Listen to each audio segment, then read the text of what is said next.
আপনি কোন অপরাধে আমার আমার স্বামীকে আটকে রেখেছেন? সেটা বলার হয়তো সময় এখনো আসেনি কিরণমালা।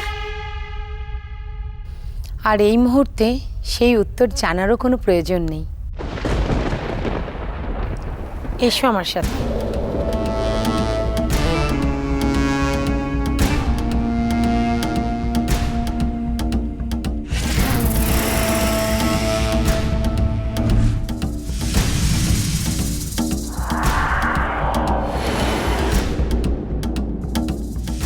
ডঙ্কার ডঙ্কার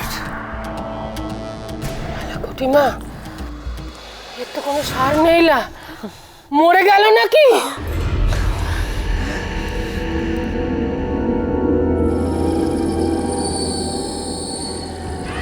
কুটিমা পালা!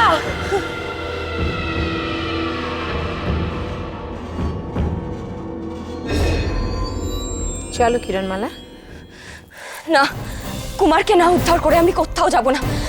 দয়া করে আপনি আমার কুমারকে ফিরিয়ে দিন।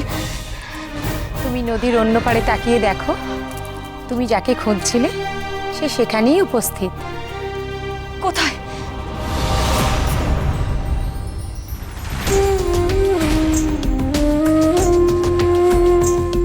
কুমার?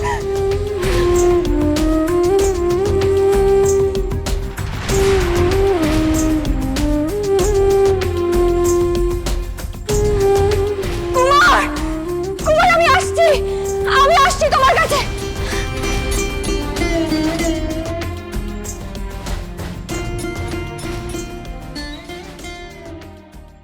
কি হয়েছে মৌসি? আপনি আমাদের কোন জরুরি কারণ রেখে পাঠিয়েছেন?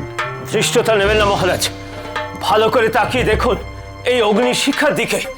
কিছু কি দেখতে পাচ্ছেন? ভালো করে দেখুন এই স্থির জ্বলন্ত অগ্নিশিখাকে।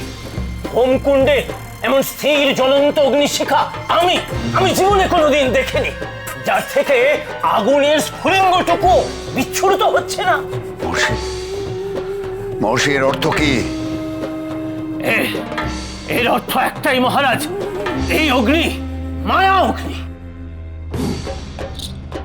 এই অগ্নি ছলনা মাত্র।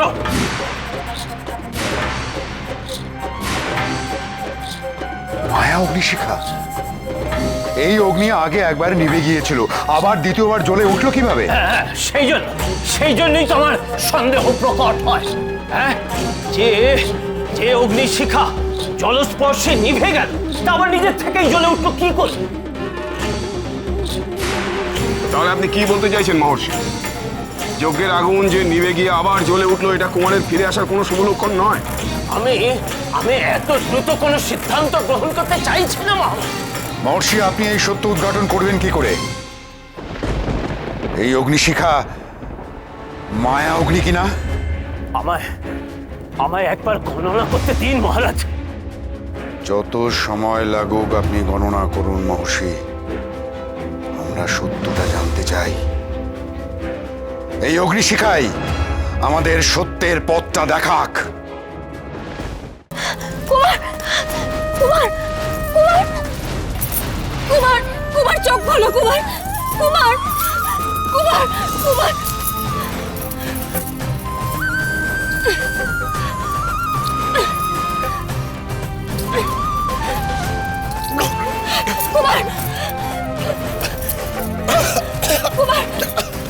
কুমার! কুমার! কুমার! কুমার! ঠিক আছে? তুমি কিভাবে জলে পড়ে গেলে কুমার?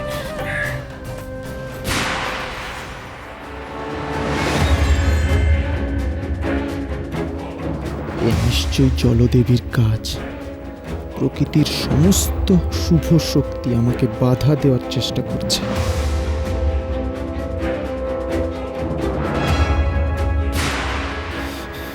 রাত্রির শেষ প্রহরের আগেই আমাকে অমৃত নগরীতে প্রবেশ করতে হবে, নাহলে তো আবার আমার রূপ পরিবর্তন হয়ে যাবে। কিরণমালা, আমি এখন একদম সুস্থ বোধ করছি। আমাদের আর এক মুহূর্ত দেরি করা ঠিক হবে না কিরণমালা।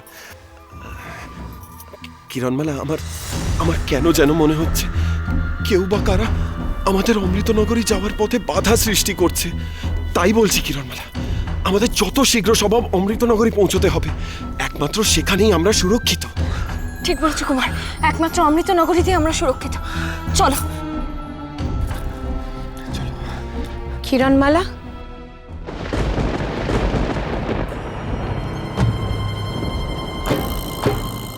তুমি পবিত্র, তুমি শুদ্ধ, তোমার আত্মা পবিত্র। কিরণমালা, তুমি একা যাও অমৃতনগরীতে, যত শীঘ্র সম্ভব তুমি একা অমৃতনগরীতে চলে যাও, আর কারোর সাথে যেও না।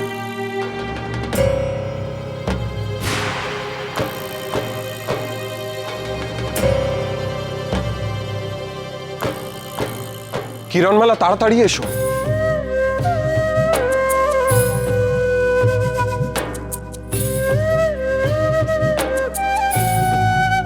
কি হলো, কি ভাবছো?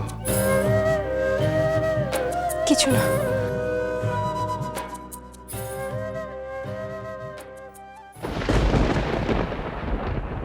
আমি নিশ্চিত মহারাজ, এই আগুন মায়াবী আগুন। আপনি প্রমাণ করতে পারবেন? পারব।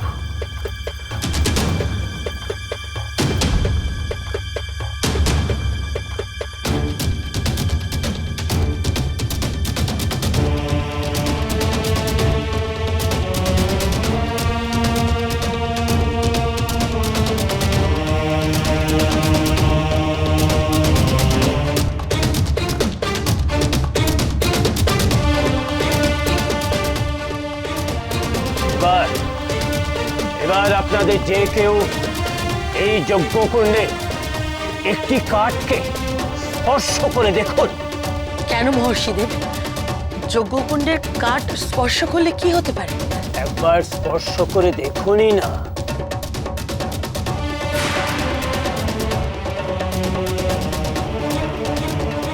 কে জানে কি না কি মায়ার প্রভাব আছে ওই কাঠে।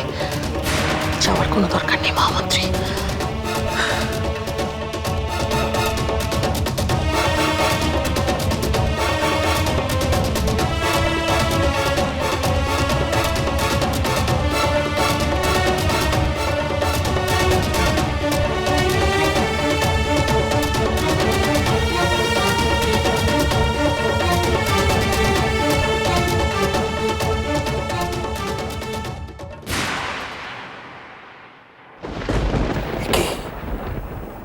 আশ্চর্য,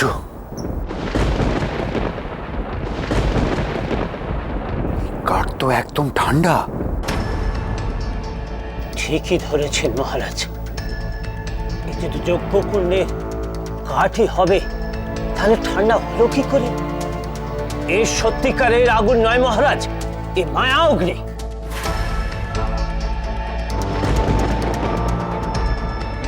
কুমার, আমরা অমৃতনগরী সীমানার কাছে এসে গেছি। আর মাত্র সামান্য পথ, তারপরেই আমরা অমৃতনগরীতে প্রবেশ করব। চলো।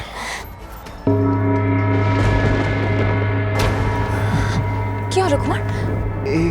এই কিসের ঘন্টা ধ্বনি কিরণমালা? এ তো প্রহর ঘন্টা। প্রহর ঘন্টা? রাতের শেষ প্রহর শুরু হলো।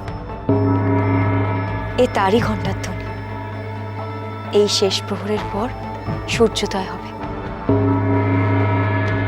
তুমি অমৃতনগরীতে প্রবেশ করবে নতুন সূর্যকিরণের সাথে। আমাদের জীবনে আবার নতুন দিন শুরু হবে কুমার। যাবো না। তুমি কি বলছো কুমার? কেন বলছো এই কথা? না না না, আমি আমি আমি কিছুতেই অমৃতনগরী যাবো না, যাবো না আমি। কুমার, এসো কুমার। অমৃতনগরী তোমায় পুনরায় স্বাগত জানাচ্ছে।